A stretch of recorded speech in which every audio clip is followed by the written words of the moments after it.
삶에는 함께 갈 것이 있고 함께 가서는 안 되는 것이 있습니다. 우리의 삶에는 함께 갈 것이 있고 함께 가서는 안 되는 것이 있죠. 어려울 때 함께 있어주면 힘을 얻고 위로를 받는 그러한 만남이 분명히 있어요. 하지만 함께 있으면 믿음을 까먹고 은혜와 멀어지는 그런 만남도 있는 것을 보게 됩니다. 우리가 살아왔는데, 인생을 걸어왔는데 평생의 친구가 있기도 하지만 그렇지 않는 경우도 많죠. 평생의 친구라고 마음을 줬는데 열었는데 그게 안 되는 경우도 많았고요. 만나다 보니까 처음에 느꼈던 이런 마음이 아닌 굉장히 어려운 이런 것도 느끼게 되죠. 그래서 평생의 친구가 있기도 하지만 그렇지 않은 경우도 많이 있는 것을 보게 돼요. 우리는 무엇과 함께 갈 것인지 분별할 수 있는 사람인가? 여러분은 분별하세요? 딱 나는 늘 정확했다. 무엇과 함께 갈 것인지를 아는, 분별할 수 있는 그런 여러분인지 모르겠습니다. 눈으로 보면 보이나요? 잘 보면 보이기도 해요.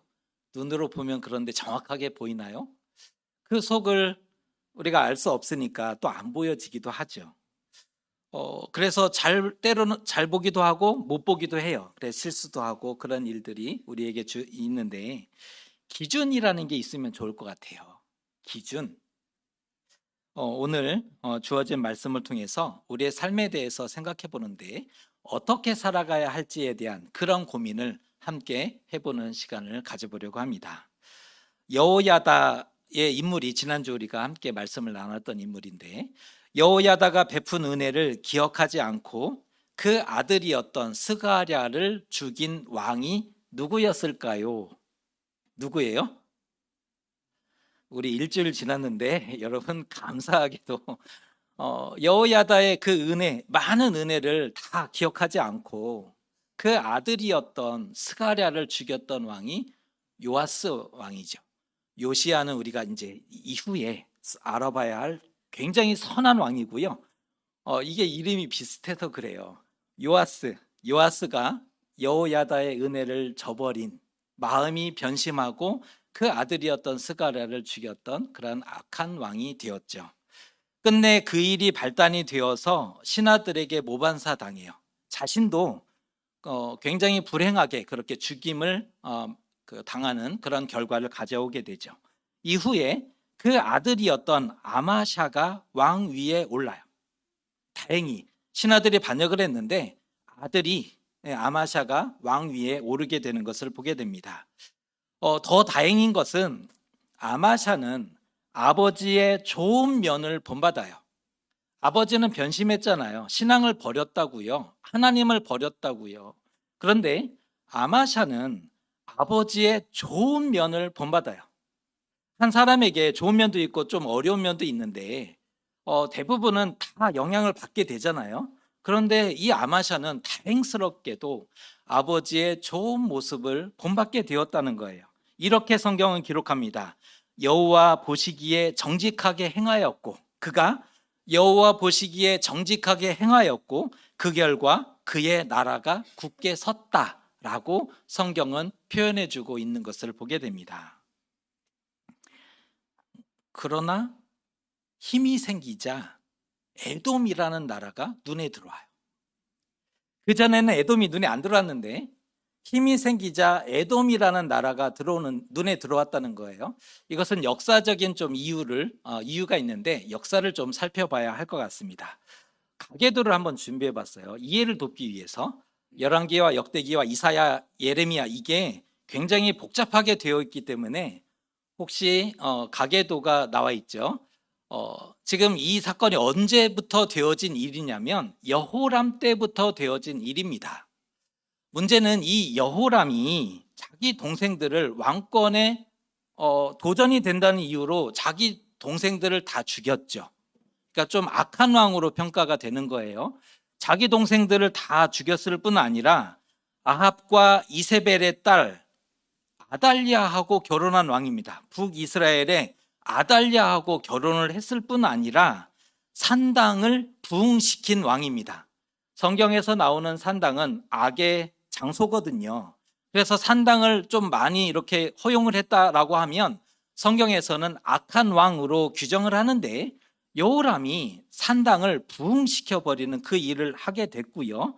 여호와 보시기에 악을 행한 것에 대한 심판으로 에돔이 배반하여 유다의 지배에서 벗어나요. 여호람 때 에돔이 배반해서 유다의 지배에서 벗어났다는 거. 그 전에는 조공을 바치고 유다의 말을 잘 들었는데, 여호람 때 하나님의 심판의 결과, 왜요? 왕이 악을 행했기 때문에 에돔이 독립을 하게 되는 거죠. 그 이후로 지속적으로 이스라엘을 괴롭혀요. 약탈하고 백성들을 죽여요. 그러나 힘이 없어서 그것을 해결하지 못해요.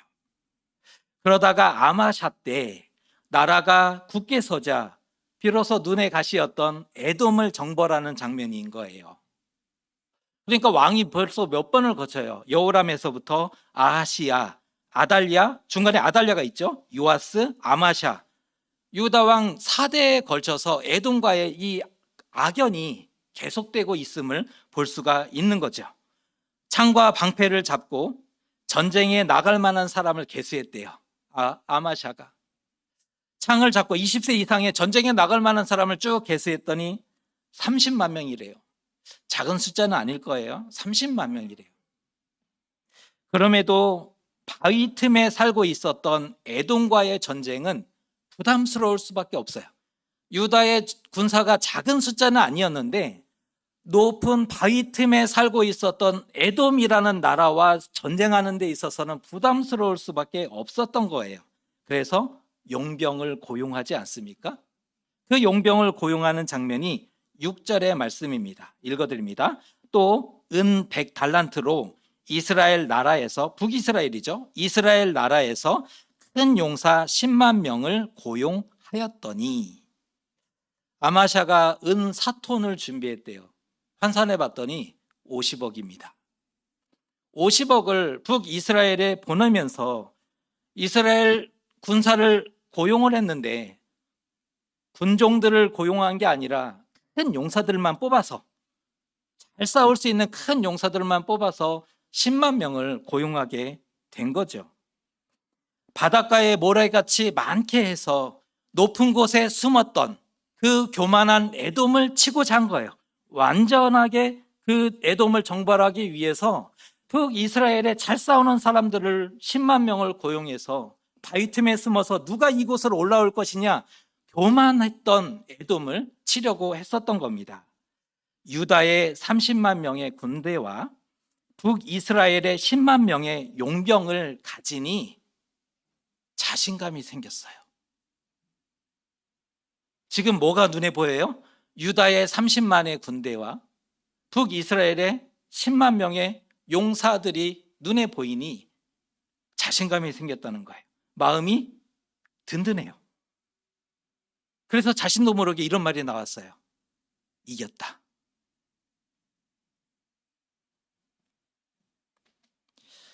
하지만 에돔으로 이 군대를 이끌고 진격하는데 어떤 하나님의 사람, 이름도 정해주지 않아요. 그런데 어떤 하나님의 사람이 왕에게 예언합니다. 이렇게 예언하죠.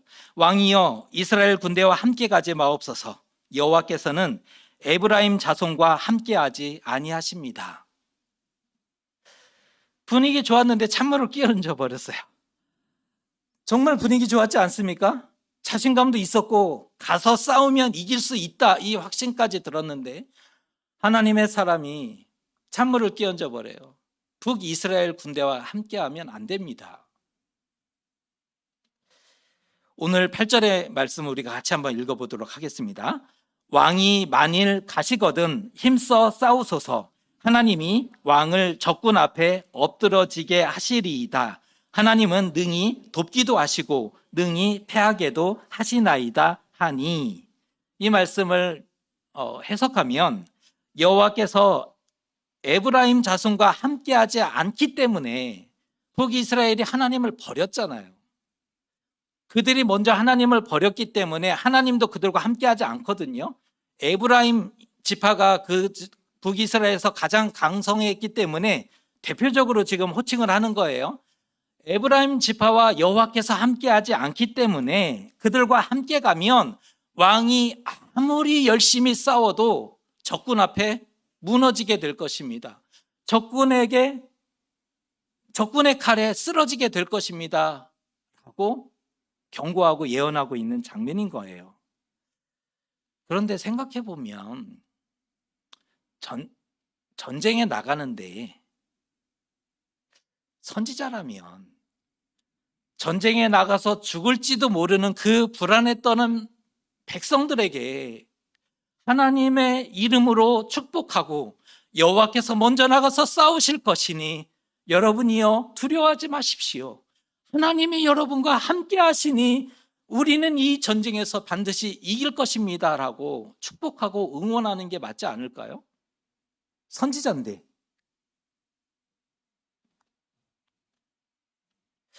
어떻게 저주를 퍼부을 수 있습니까?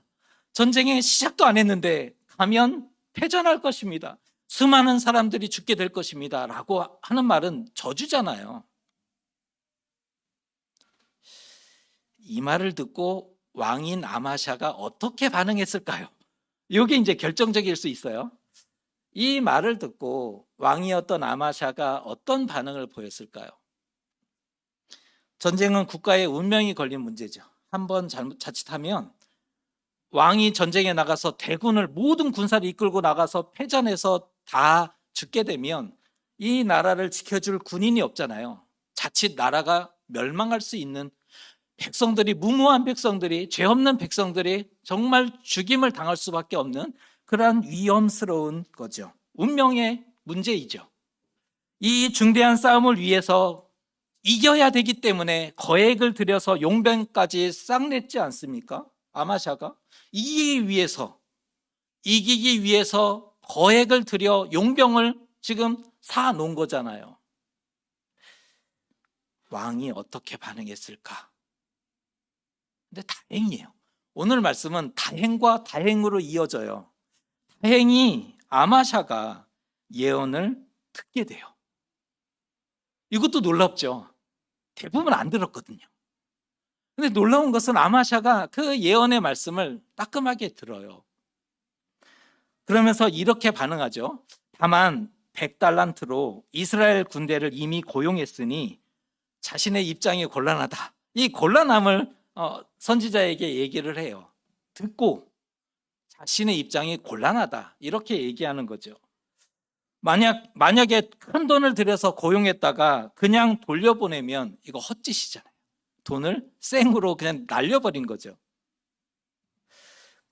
그뿐이 아니에요. 돈도 돈이지만 이스라엘 용병을 무슨 수로 돌려보낼 거예요? 이들은 지금 전쟁에 나가서 전리품을 얻을 생각에 들떠 있어요. 흥분돼 있는 상황이라고요. 지금 50억은 계약금이고 그게 잔금이 아니에요. 잔금은 군인들에게 주어지는 잔금은 전쟁에서 이기고 탈취하는 모든 것이 자기 거예요. 지금 이 사람들이 용병이라 그랬잖아요. 눈이 어디에 있을까요? 빨리 이기고 싸워 이기고 잔인하게 처단한 다음에 그 많은 보물을 얻을 생각에 들떠 있고 고대하는데 그들에게 그냥 돌아가십시오라고 하면 네 하고 돌아갈까요? 왕이 주저하죠. 그러자 선지자가 이렇게 선포합니다. 여호와께서 능히 이보다 많은 것을 주실 수 있습니다.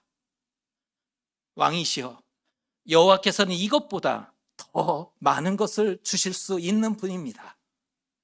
그렇게 설득해요. 이뤄질 것을 생각하지 말라는 거예요. 그게 손해고 그냥 사라지는 거잖아요. 계약금이 사라지는 거니까. 이뤄질 것을 생각하지 말라는 거예요. 얻어질 것을 생각하는 거예요.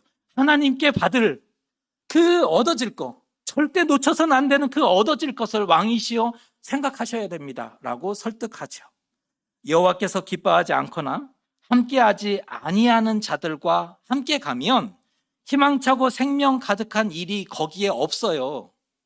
여호와께서 기뻐하지 않는데 그들과 함께 가면, 여호와께서 함께하지 않는 사람들과 함께 걸어가면 그곳에는 밝고 희망찬 미래가 존재하지 않아요. 거기에 없어요. 왜냐하면 여호와께서 함께 가지 않으실 것이기 때문이죠.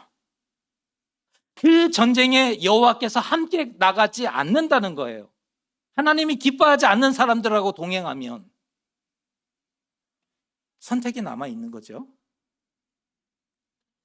악인과 동행하고 자기 욕심대로 다 살아놓고는 다급하게 되자 도와주십시오라고 기도한다면 응답될까요?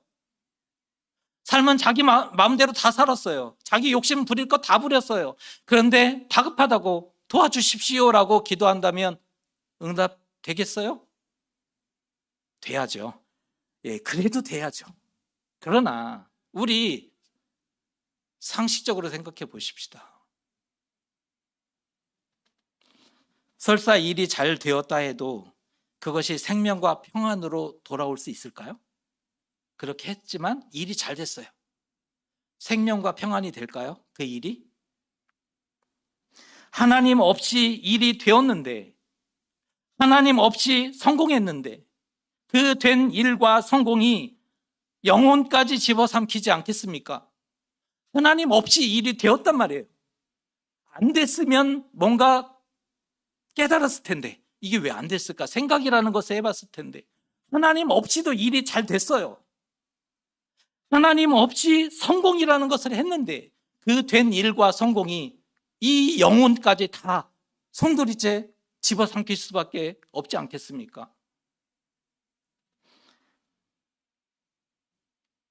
아마 옳은 일인 줄 알고 지금까지 왔을 수 있어요. 그게 옳은 일인 줄 알고, 하나님이 기뻐하시는 줄 알고 열심히 살아왔을 수 있어요. 그게 옳은 일인 줄 알았어요. 하나님이 기뻐하시는 일인 줄 알고 열심히 살아왔다니까요. 인정합니다. 그거 인정해요. 얼마든지 그럴 수 있어요. 그 속에 있으면 안 보이기도 하거든요. 그래서 이걸 하나님이 기뻐하시는 일이라고 그렇게 생각하고 여기까지 왔을 수 있다는 거예요. 그거 인정해요. 그럴 수 있어요. 하지만 적어도 하나님의 사람이 함께 가지 말 것을 전했다면 멈춰야죠. 지금까지는 그게 옳은 일인 줄 알고 살아왔단 말이에요. 인정한다니까요. 그게 틀렸다가 아니라 인정해요. 그런데 적어도 하나님의 사람이 이 일은 틀렸습니다라고 가르쳐 줬다면 멈춰야 되지 않을까요? 여호와께서 함께하지 않음을 깨닫는 그 순간, 깨달았단 말이에요. 지금 여호와께서 함께하지 않음을 깨달았다면 거기서 멈추는 것이 정답이죠. 맞잖아요. 함께하지 않음을 오늘 비로소 깨달았단 말이에요. 지금까지는 몰랐는데 오늘 깨달았어요. 오늘 깨달았다면 여기서 멈춰버리는 것이 정답이라는 거예요. 비록 손해를 보더라도 손해가 있겠죠. 책임져야 하는 그런 일들이 나타날 거예요. 그렇더라도 멈추는 게 맞아요. 만일 아마샤가 아버지의 타락을 그대로 답습하고 아버지를 본받았다면, 요아스가 무너졌잖아요. 타락했잖아요. 그 아들이었던 아마샤가 아버지의 타락을 그대로 답습하는 거예요. 아버지를 그대로 본받았다면 끝내 자신의 길을 갔을 거예요. 누가 뭐라고 해도 그건 안 들리니까. 하나님의 사람이 무슨 트럭이 와도 소용이 없는 거 안 들렸을 거니까 끝내 자신의 길을 갔을 것이고 사고를 쳤을 거예요. 그런데 다행과 다행이 이어져요. 제가 이것을 먼저 말씀을 드리는 것은 다음 주에 이 다행과 다행이 다르게 반응하기 때문에 지금 오늘 다행으로 표현을 하는데, 다행히 아마샤는 멈춰요. 적어도 오늘 아마샤는 멈추게 됩니다. 하나님의 사람의 말을 들어요. 결국 이스라엘 용병을 돌려보내지 않습니까? 돌려보내요. 하나님의 사람에게 감사해야 합니다. 아마샤는 자칫했으면 적군 앞에 엎드려지고 멸망할 수 있었어요. 그대로 고집하고 나갔다면 그 전쟁에서 전멸하고 유다는 멸망했을 수도 있어요. 하나님의 사람에게 감사해야죠. 쓴소리를 하는, 물론 우려했던 대로 용병들이 그냥 돌아가지 않아요. 그들이 분노했다. 분노를 했고 북이스라엘로 돌아가는 과정에 성읍에서 유다의 성읍을 약탈해요. 3,000명의 유다 백성들을 죽였다 그래요. 뼈아픈 일들이 다가와요. 용병을 고용한 그 사건이 뼈아픈 결과를 가져와요. 죄 없는 백성이 3,000명이 죽임을 당해요. 그 선택 한 번으로 인해서 고통스러운 일들이 유다에 찾아와요. 그럼에도 감수하는 거예요. 그럼에도 순종해요. 적어도 오늘 아마샤는 굉장한 선택을 해요. 그런데 질문입니다. 아마샤는 여호와 신앙을 대체 어디서 배웠을까요? 아버지는 아니에요. 왜요? 지난주 우리가 살펴봤던 것처럼 아버지는 변심하고 자기 믿음을 고백하지 않았던 사람이잖아요. 여호와 하나님이 나의 하나님으로 고백하지 못했던 인물이에요. 그러면 이 아마샤는, 그 아들인 아마샤는 여호와 신앙을 어디서 배웠을까? 힌트를 드릴게요. 아마샤가 왕이 될 때 나이가 25세예요. 아마샤가 왕이 될 때 나이가 25세. 그러면 태어날 때 아버지의 나이는 몇 세일까요? 22세. 근데 아버지로부터는 받은 게 없다고 그랬으니까 아버지 옆에 누가 있어요? 여호야다가. 130세 여호야다가 죽었으니까 25년 전이면 여호야다 105세. 여호야다가, 제사장 여호야다가 요아스를 자신의 아들처럼 교훈하고 장가들이고 가르쳤다면 손주격인 아마샤 역시 교훈하고 가르쳤지 않았을까요? 25년 동안? 그 손주였던 아마샤를 누가 가르치고 여호와의 말씀으로 교훈했을까요? 여호야다가 25년 동안 어려서부터 기도하면서 머리에 손을 얹고 하나님을 경외하는 사람이 되기를, 유다 왕 중에 하나님을 떠나서 힘들게, 나라 전체를 힘들게 한 사람들이 많았는데 이 아들은 하나님을 사랑하는 아들이 되기를. 믿음이 시작됐어요. 거기서 믿음을 배웠어요. 여호야다로부터. 오늘 그 진가가 드러나요. 그렇게 할 수 없는 결정을 오늘 아마샤가 순종하죠. 용병을 보내요. 돌려보내요. 그대로 손해를 감수하면서. 그리고 용기 내어 전쟁에 나갔대요. 그랬더니 하나님을 의지한 결과 세일 자손 10,000명을 소돔 골짜기에서 죽였대요. 이게 그 염해에서 10,000명을 죽일 수 있었대요. 그리고 에돔이 자랑하던 그 높은 바위 꼭대기에서, 여기서 왜 바위 꼭대기에서 사람을 떨어뜨려 죽였을까? 에돔 나라는 이 바위 꼭대기를 자신의 자존심이라고 여겼어요. 누가 이 바위를, 이 높은 곳에 올라와서 이 나라를 치랴? 우리는 자존심이다. 우리는 크고 강한 나라다라고 교만했어요. 그래서 바위 높은 곳에서 쳐들어온 군사들을 향해서 웃고 있잖아요. 비웃고 있잖아요. 올라와 봐라. 너희들이 할 수 있으면 해봐라. 근데 오늘 그 높은 바위 꼭대기에서 10,000명을 처형하는 그런 결과를 굳이 언급하고 있는 거예요. 그 에돔의 교만을 꺾었다라는 표현을 하고 있는 거죠. 유다 왕 4대에 걸쳐서 에돔이 침략하고 백성들을 괴롭게 했는데 드디어 오늘 아마샤 때 에돔을 정벌하고 심판합니다. 순종은 승리를 가져와요. 불가능했지만 이게 기적인 거잖아요. 거짓과 죄를 끊고 악과 결별하는 것은, 악을 떠나는 것은 당장 눈앞에 손해로 다가옵니다. 손해로 보여져요. 우리의 눈에는 그게 손해로 보여질 거예요. 악을 떠나는데 당연히 손해일 수밖에요. 지금까지 해왔던 것을 포기하겠다는 방법이잖아요. 포기하고 다시는 타협하지 않겠다라는 결단, 우리의 눈에는 손해로 다가올 수밖에 없어요. 때로는 그 지은 죄에 대한, 그동안 지었던 죄에 대한 책임을 정말 무겁게 져야 될 수도 있어요. 하지만 여호와께서는 능히 이보다 많은 것을 주실 수 있습니다. 믿을 때, 책임질 때 승리와 기적을 맛볼 수 있는 거죠. 그러나 말씀을 따르지 못하는 것은 신뢰하지 못했기 때문입니다. 말씀을 따르지 못했던 것은 신뢰하지 못했기 때문이죠. 믿지 못하니까, 하나님이 도울 것을 믿지 못하니까, 하나님이 역사하실 것을 믿지 못하니까 순종할 수 없게 되는 거죠. 자신이 그동안 땀 흘려서 쌓아놓은 그 많은 것들이 무위로 돌아갈 수 있어요. 정말 열심히 살아왔는데, 많이 쌓아놨는데 이게 사라질 수 있다는 거예요. 돈을 허무하게 날려버릴 수 있는 거예요. 사람들은 그렇게 얘기할 거예요. 바보, 저 돈을 왜 저렇게 날려? 저런 사람이 다 있을까? 그렇게 얘기할 수 있을 거예요. 게다가 용병 없이 승리할 수 있을지 자신 못하잖아요. 자신 했다면 용병 안 썼을 거예요.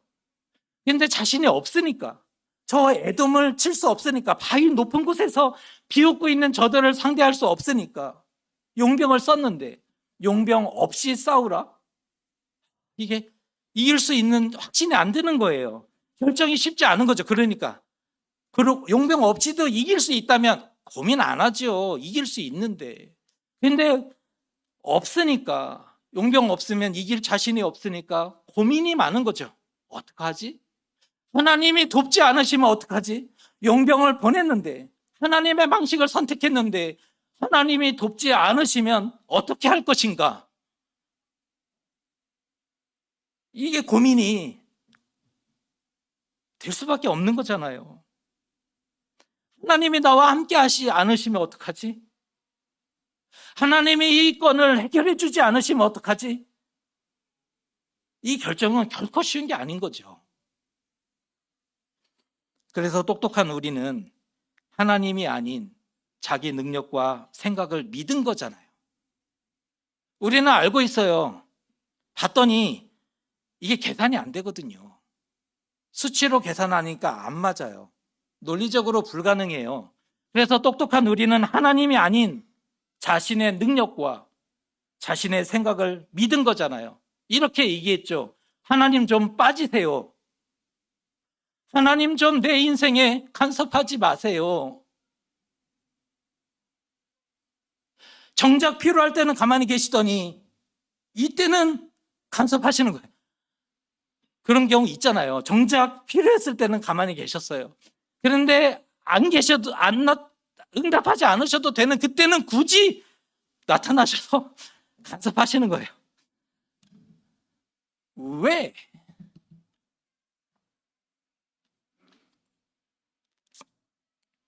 맡기지 못하고 온몸에 힘을 주고 있어요. 맡기지 못하니까 누가 해야 돼요? 내가 해야 되죠.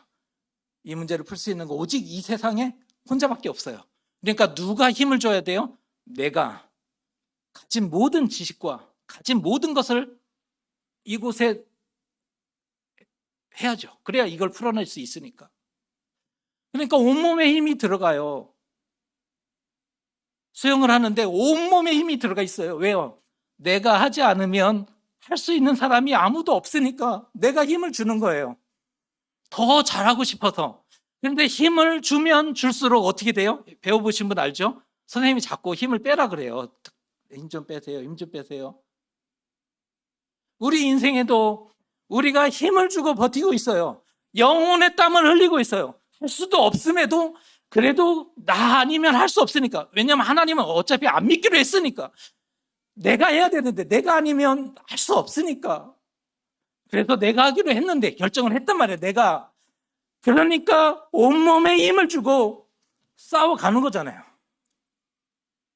근데 힘을 주면 힘을 줄수록 힘들어요. 아파요. 아파요.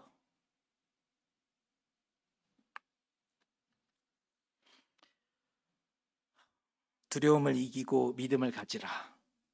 아마샤가 적어도 아마샤가 오늘까지는 그 두려움을 하나님이 돕지 않으시면 어떡하나, 우리는 전멸할 거고 유다 나라는 끝날 수 있는데, 그 두려움을 아마샤는 이겨요. 그리고 믿음을 선택합니다. 말씀에 순종하죠. 용기 내어 담력을 내어 용병을 돌려보내고 유다 군사가 가서 싸웠다지 않습니까? 싸워서 승리를 하게 되죠. 함께 가지 말아야 할 것이 있어요. 정말 함께 가면 안 되는 것들이 있어요. 하나님을 두려워하지 않는 교만한 자를 가까이 하지 마세요. 하나님을 무시하는 자 가까이 하지 마세요. 교만한 자와 가까이 하지 마세요. 금세 배우고 물들고 닮아가요. 믿음은 10년을 따라다녀도 믿음 배우는 것은 노력하고 노력해도 정말 10개를 노력하면 하나가 이루어질까 말까인데, 교만한 자를 따라다니면 금세 배워요. 가르치지 않아도 금세 따라하고 있어요. 배워요. 닮아요. 금세 다 행할 수 있어요. 하나님을 두려워하지 않는 교만한 자 가까이 하시면 안 됩니다. 교만이 꼽히면 죄가 열려요. 열매로. 교만이 꼽히면 죄가 열려요. 죄가 장성하면 그 다음 뭐가요? 사망을 낳죠. 교만이 꼽히고 열매 맺으면 죄가 맺어져요. 죄의 열매가 탐스럽게 열려져요. 이 죄의 열매는 성장하면, 장성하면 사망으로 이어지는 거죠. 그래서 하나님 없이 가고 싸우면 지금보다 훨씬 나빠지는 거예요. 지금도 어려운 상황인데 지금보다 훨씬 더 어려운 상황으로 내몰린다면 어떻게 살아갈 수 있겠습니까? 지금도 겨우 견디고 있는데 하나님 없이 가고 싸우면 지금보다 훨씬 더 안 좋아진다니까요. 많이 노력하고 땀 흘려도 안 돼요. 왜요? 하나님이 함께하지 않으시니까. 우리 노력 안 하는 사람 아니에요. 많이 노력하는 사람이죠. 우리 성실한 사람이에요. 많이 노력하고 성실하는데 왜? 한번 생각을 해보셔야 돼요. 하나님이 함께 하시는가? 이게 빠지면 우리가 땀 흘리고 수고하고 노력해도 열매 맺기가 어려워지는 거죠. 하나님이 거기 안 계셔요. 반면 진노는 계속 가중돼요. 그러니까 무거워지죠. 짐이 많아지고 힘들어지는 거죠. 하나님이 함께하지 않으시면 유익이 없어요. 그 어떠한 것도. 이제라도 하나님과 함께 가시면 어떨까요? 지금부터 좋아질 것이고 마음의 평안이 찾아올 수 있을 거예요. 지금부터 좋아지는 거예요. 오늘부터 마음의 평안이, 그 위로가 찾아오게 되는 거예요. 올해도 참 잘하셨습니다. 칭찬하고 싶어요. 어려운 시기, 경제적으로 어렵고 또 세계적으로 어려운 정말 가슴 아픈 일들이 많았어요. 여전히 전쟁으로 죽어가는 수많은 사람들도 있고 올해 참 잘하셨습니다. 그리고 오늘 추수감사절에 이르렀습니다. 하나님은 능히 돕기도 하시고 능히 패하기도 하신대요. 근데 더 중요한 것은 능히 도우시고 이보다 많은 것을 주실 수 있대요. 능히 이뤄지는 것보다 비교할 수 없는 것으로 하나님이 채워주시고 함께 하실 수 있다는 거예요. 그런 점에서 오늘을 걷고 있는 우리 그리스도인들을 권면하고 축복하기를 원합니다. 하나님과 함께 가는 삶이 되어 지십시오. 오늘부터 다시 한 번 더 하나님을 생각하고 하나님과 함께 걸어가는 우리의 복된 삶이 되시기를 주님의 이름으로 축복합니다. 기도하겠습니다. 아마샤는 에돔과 싸우기 위해 북이스라엘 용병을 고용했으나 선지자의 책망을 듣고